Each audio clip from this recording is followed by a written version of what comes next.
ladies and gentlemen, let's meet our next speaker. I'm delighted to introduce Fournier, the Senior UX Manager of Red Blue Blur Ideas, RBBI.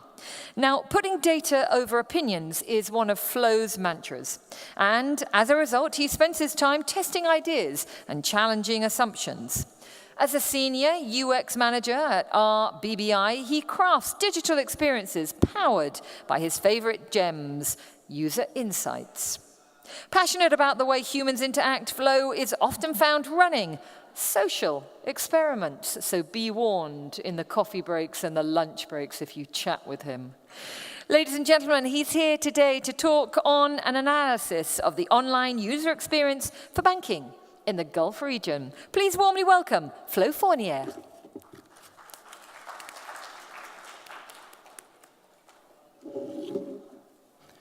Right.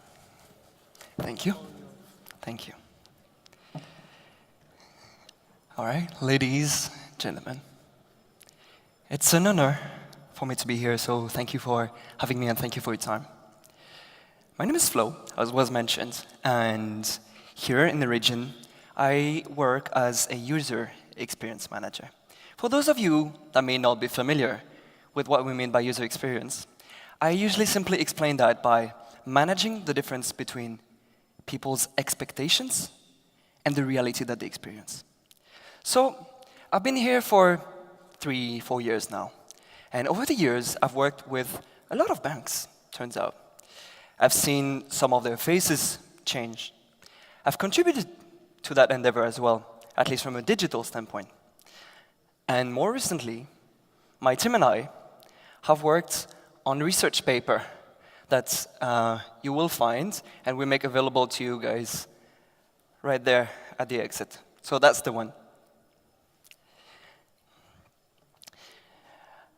We've looked at about 20 different banks in the region, and we've pointed out things that could be done better from an experience standpoint so that you users feel happy about interacting with you guys. So,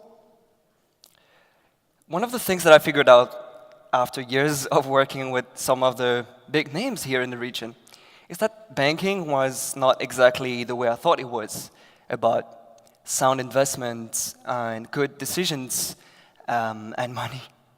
There's a lot more to that. At the core of banking is human trust. Actually, if you think back to the history, the foundation of what banking was, if you go back thousands of years ago to when merchants of India, Sumeria, used to go and lend crops, lend grain for people to grow and pay back themselves on the harvest. That was already an endeavor of human trust, not only in the ability for people to pay back, but also the personal ability for them to grow and to work. When 10 years ago already, there was one of the biggest crises that the industry has known. It was also a human factor, human trust that was at stake.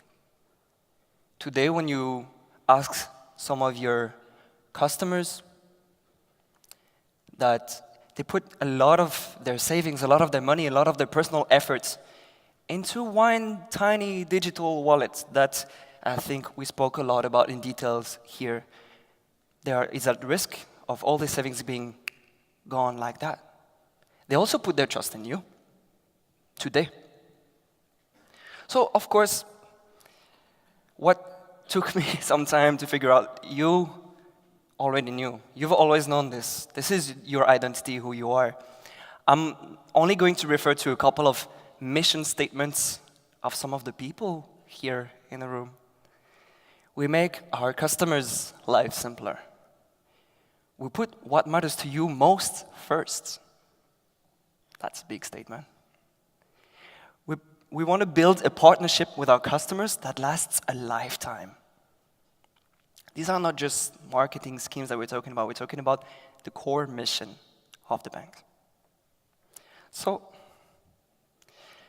obviously, when we speak about building partnerships for a lifetime, there's always an example that comes to my mind. Today I'm turning 30 years old. And so 30 years ago exactly, I had my first bank account, savings account. Of course, I was too young to open it myself. So why did I have that account? Is because my father was in a relationship with the bank. The way he used to think about it was a relationship. And it's very easy to understand why. He would walk into a branch and people would welcome him by name. They would offer him coffee. They knew the history of the family. They knew what the expectations and needs were. And they were able to not only provide products that would match those needs, but anticipate the needs.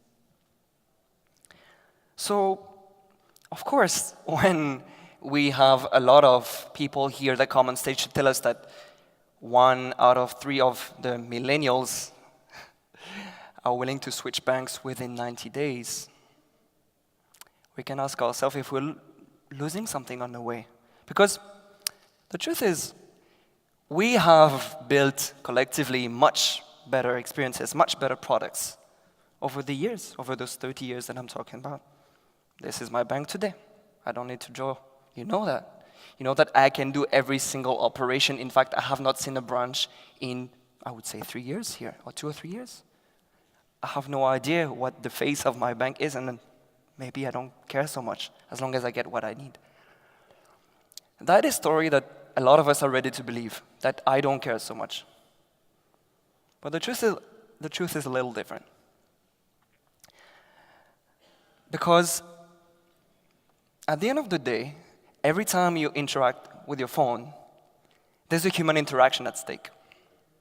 There is a risk for me to be either happy or dissatisfied.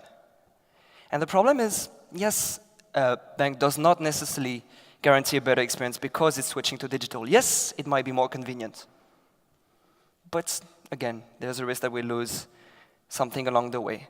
I mentioned a little bit earlier that experience is the difference between the expectations and the reality that you live. So what happened here with the phone? We provide such better services than before. So how come do we feel that our customers are at least as frustrated as before, perhaps more? Is it because we're missing this human touch? Is it because we need to put more customers? Do we need to put even more staff in our banks? If you try to catch up on those expectations, it might be a little bit overwhelming. Of course, we've mentioned this, as the trends move forward, expectations follow. And sometimes they even go quicker than what we're capable of providing. But let's have a little bit of a reality check. So, since we want to measure experience, we're always going to look at expectations first. And if you want to see some of the details, please, again, look at this white paper. You'll have a full analysis for you guys relevant to you available right there at the exit.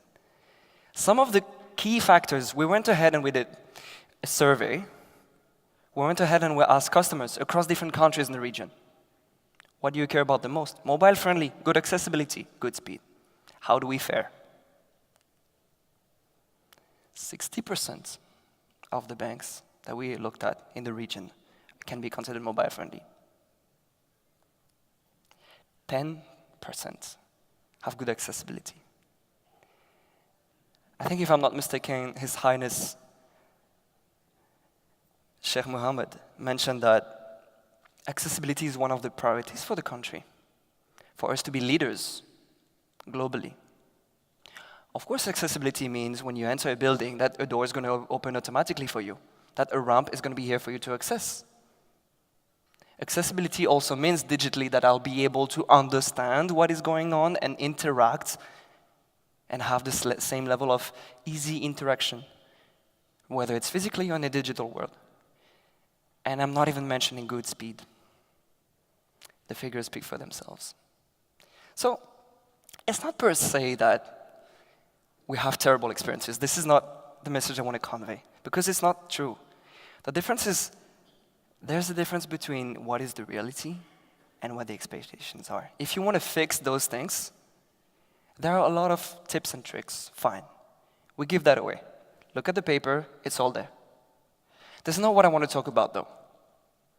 What I want to talk about is what we, people here in the room, can do to do something about this that has nothing to do necessarily with technical details. I know that a lot of the questions we've been asking ourselves is, how can we get machine learning right? How will AI disrupt the business? How can I automate operations further? Fine. But there's more important things that you can do now and also in the future to make a difference. Because the truth is, it was never about the technology. It was never about the system. There's always been, over hundreds of years, like changes in technology, changes in the way things are done. But what has got people to stick with us is this human interaction. And by human interaction, okay, a lot of people think that it might be about the technology versus the human. It's not like that. It's a bit more complex than that. I'll give an example just after that. You know that 90% of our purchase decisions are made based on emotions. So you can spend a lot of time trying to figure out the right technology. It's very important. But how do we create this emotional connection between the interface and the people is where you will actually make a real difference in value, even for yourselves and for the people around you. I think that there was a quote from Steve Jobs that was saying that if you want to get your customer's heart, you have to start from the customer experience and then work your way back to technology.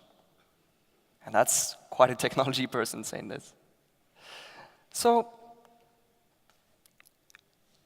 then do we know the recipe to making this happen? We know what users expect is a bit more complex than just an interaction. There's, of course, the functional aspect of it. It should work. If it doesn't work, I don't want to use it. There's also what a lot of you here might have heard of, which is the usability of it, the usable experience. How user-friendly is that? How easy, how intuitive is this interaction? But I think where a lot of us might be a little falling short sometimes is the enjoyable part. And that is what, remember, drives the real decision, the emotion. You might talk to people that come from very pragmatic reasons. It does not mean that they have purely pragmatic decision drivers. Please bear that in mind. And the difference between simple usability and the experience, which is including the emotions. So the recipe is simple. Listen, observe, adjust, and this is what we are good at. Because again, if you look back in history, forget the technology, forget the paradigm. If we are to find one common thread, it is this human factor that guarantees that, yes, my customers are going to be retained over time. So now, if you think to the customers, you might think, okay, I'll just get more people, I'll just make sure that they feel extremely happy. And it turns out that when I ask them, they're not necessarily very excited about my systems and the way I put them forward. We've tried automation.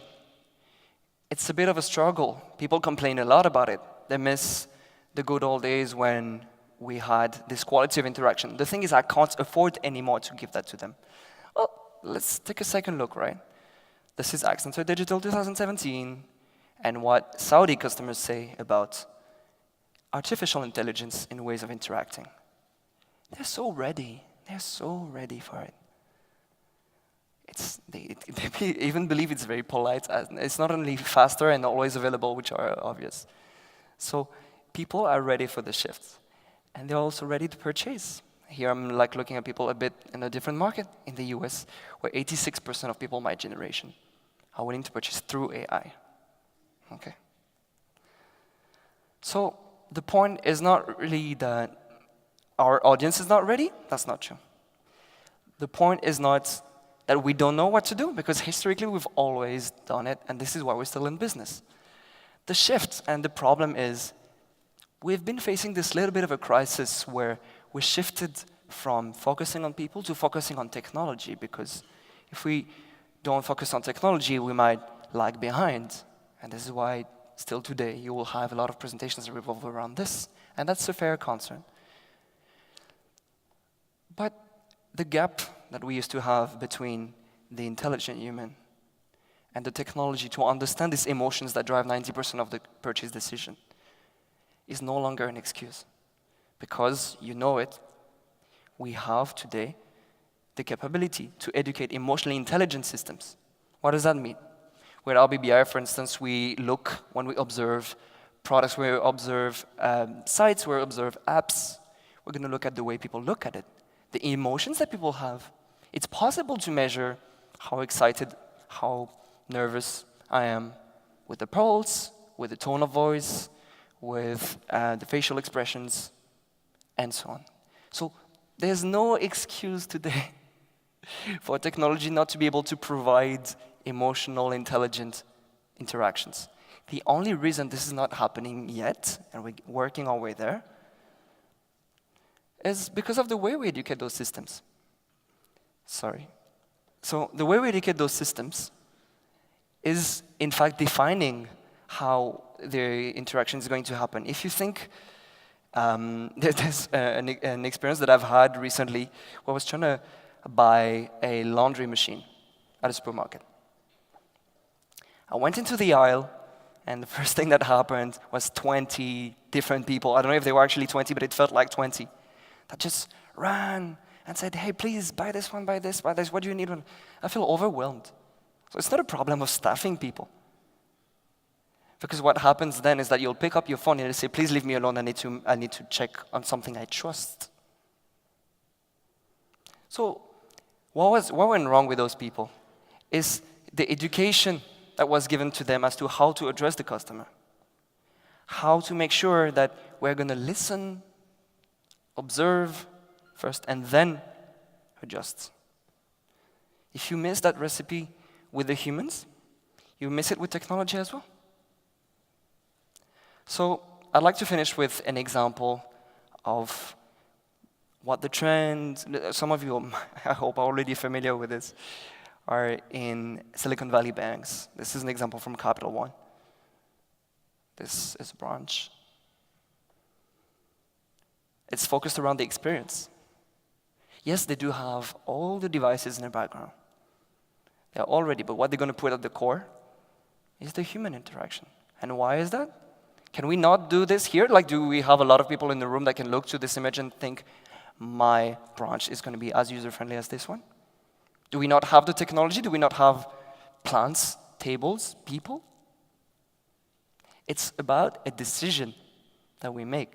Are we going to make our systems user-centric, human-centered? Or are we going to rely and put the product, the technology first, the screens in front of people for them to interact? It's a decision that we all have to make together. We're putting the recipe here. The bank of the future is a mix of human touch and digital scalability. So we put a lot of effort into forming our staff so that they don't behave like those that were overwhelming us at the supermarket, so that they listen, they understand. Every year we send them on training. We make sure that they will know the latest message, the latest techniques, so that we can have the best interaction possible and show our best face to our people, to our customers. We need to be as demanding in terms of emotional intelligence with our systems as we are with our staff. Thank you very much.